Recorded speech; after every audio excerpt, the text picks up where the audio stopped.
You know, it's kind of funny. I look back at the videos I made on the Storm games. Many of them I was under the impression that they wouldn't be a reoccurring topic simply because of how the series had already ended. But now Storm is becoming more and more relevant that I'm starting to wonder what the direction of this channel is going to be. But to dial back, I've been hearing a lot of talks about what people want to see from the new Storm game, what features people want to keep or to take away. But I think what truly inspired me to make this video was when Globe called back to an old video that I actually do remember watching, which was from Chica's Clouds.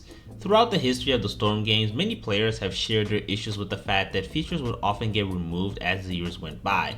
And you know, I felt that when I played the Storm trilogy back in 2020. I remember how it felt when I played Storm 3 and realized that they had removed side combos. However, while I can sympathize with the satisfaction that comes from seeing features you like getting removed, at the same time, I think it's just as important to understand why these changes are made in the first place. You see, Storm isn't the only series that is guilty of removing features over time. This is actually something that happens quite often in series of games, some more than others, and this doesn't just happen because they want to keep away features that they don't want or even necessarily due to budget, although that will actually be a relevant topic later in the video. But the main reason for why this often happens is due to debugging. Now, I'm sure many of you have heard of the concept of debugging and probably already know what it is, but essentially, it's the practice of finding and reconciling bugs. While developing software, you write several lines of code that are meant to interact with each other and elicit a response that will serve to the software's operation. Now, a bug occurs when, during the communication between the lines of code, the expected behavior doesn't align with what the original intent was, or in extreme instances just straight up break the program. For example, a while back I did a stream where I expressed frustration that I was experiencing while trying to compile RPCS3 from the AUR, due to the fact that it kept giving me this error saying that there was an invalid conversion from const AV codec to AV codec, an issue that was eventually figured out that it could have been fixed by adding the line DC make CXX flags F permersive into the build, which was actually something that you could do manually. I tried to do it myself, failed every time, except for one instance where I was actually successful in bypassing this error, but I got a new one, which was actually the same one I got after the package was updated to fix this issue. So I guess this is an entirely different problem that I'm now dealing with. Regardless of what it may be, this wasn't an issue that always existed. It only started happening after they updated the package on the AUR back in, I believe, early March. And generally speaking, bugs like these and others can pop out every now and then after the software gets released, and a couple of patches is usually enough to fix the issue.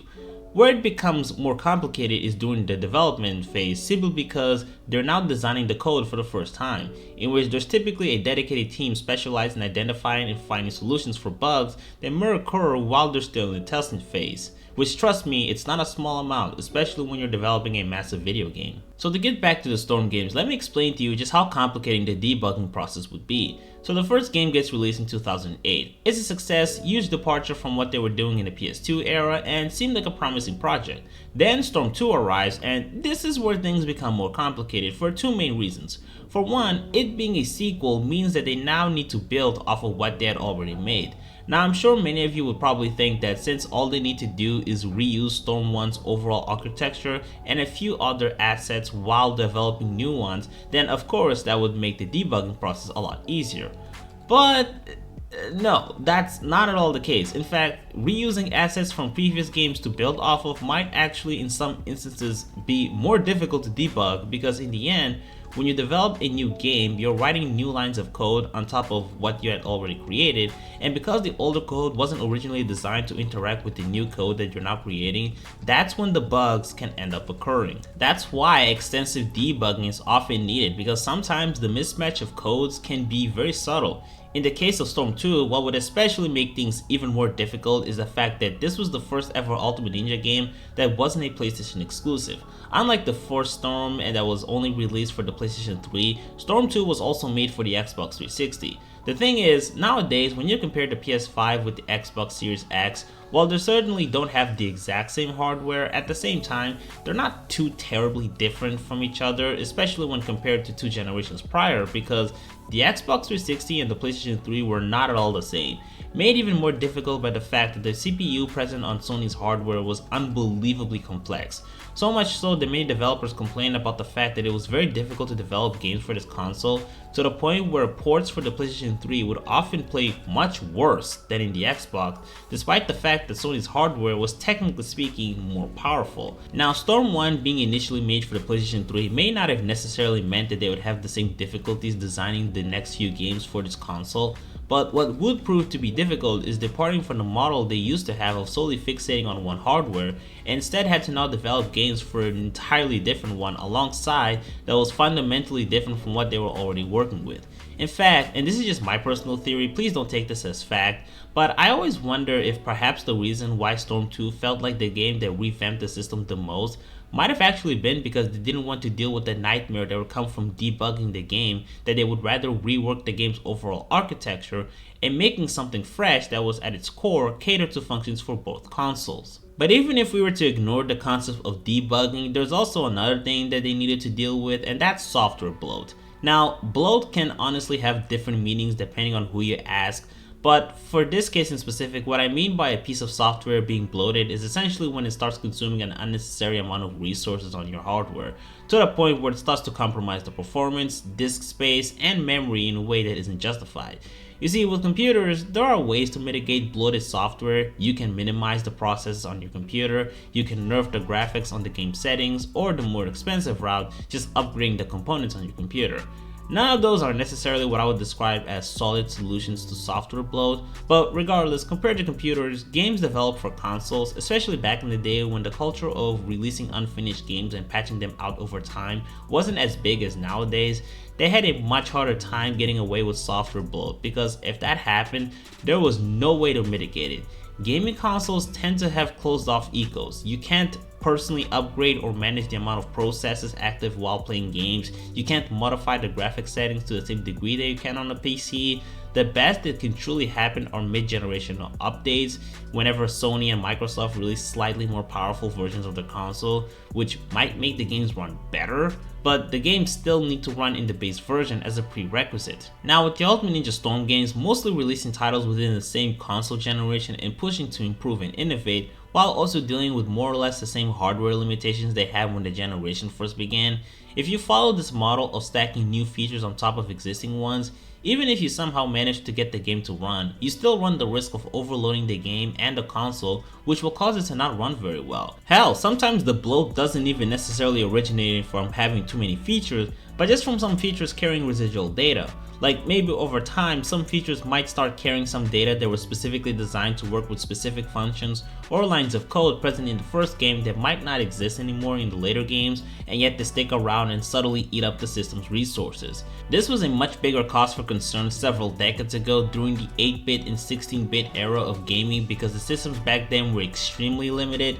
Nowadays, technology has evolved to the point where developers can more easily get away with clogging up data, but make no mistake, every system, old or new, has a limit. And you know, even when you look back at some of the games in the series, as they were removing all of the features in order to make room for new ones, they were already pushing to their limit.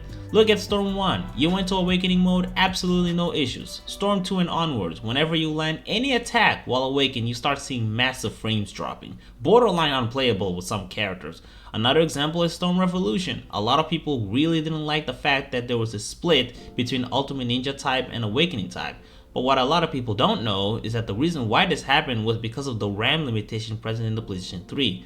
Both the Xbox 360 and the PlayStation 3 had 512 megabytes of RAM in total, but PlayStation had their RAM strictly split into two, one for video and the other one for normal memory. So in all actuality, what we define as DRAM, the PlayStation 3 had around 256 megabytes. Back in the days, they were able to work around this limitation, but as they were reaching the end of the console's lifespan, experimenting with new features, and with the standards for gaming evolving with the new technology, this severe RAM limitation started to take a hit, and they needed to revamp the system in order to accommodate this.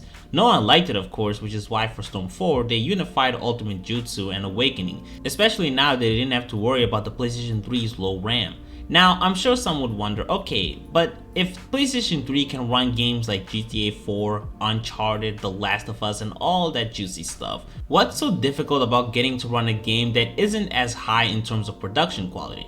Well, to answer that, it really depends on what resources these games are relying on. For example, how much were these games relying on the RAM, GPU, or the multi-core processing to bypass the lack of out-of-order execution on the CPU?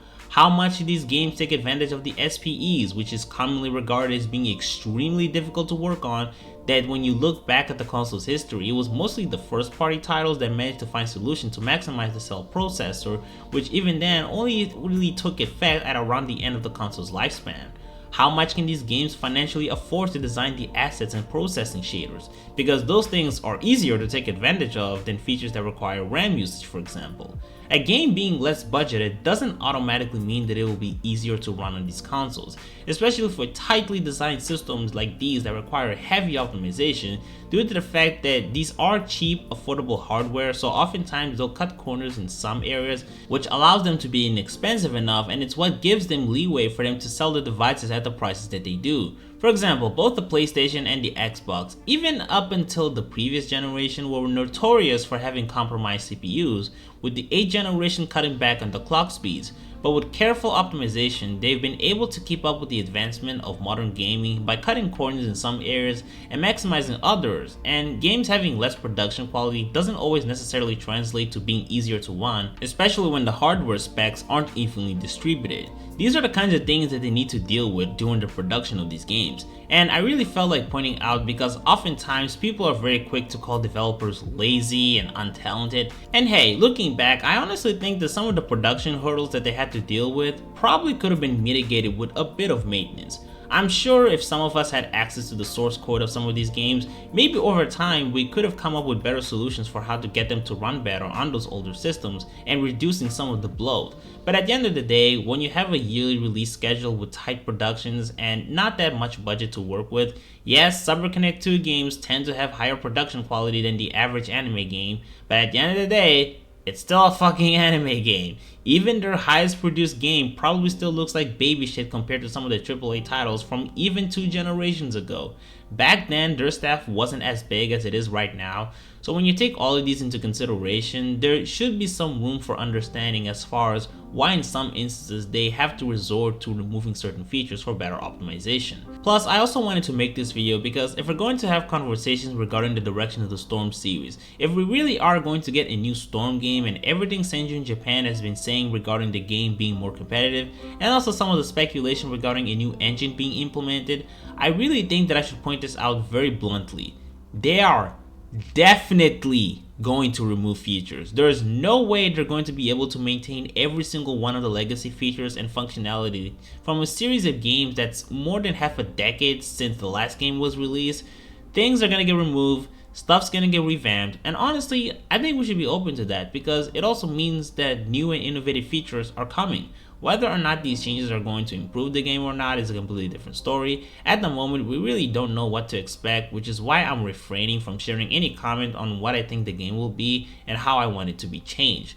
Maybe I'll start doing that once Bandai decides to reveal really anything to begin with, but for the time being, I'm going to try testing some of these old games on RPCS3. Additionally, around a year ago, I promised that I would make a tier list for Storm 4 boss battles after I made it on the other 3 games. Maybe I'll finally get to do that. Honestly, I hope the Storm community gets a resurgence as a result of these recent news, because if that happens, I'll be a happy man. But anyway, Storm's back. Hope you all have a great day, and adios.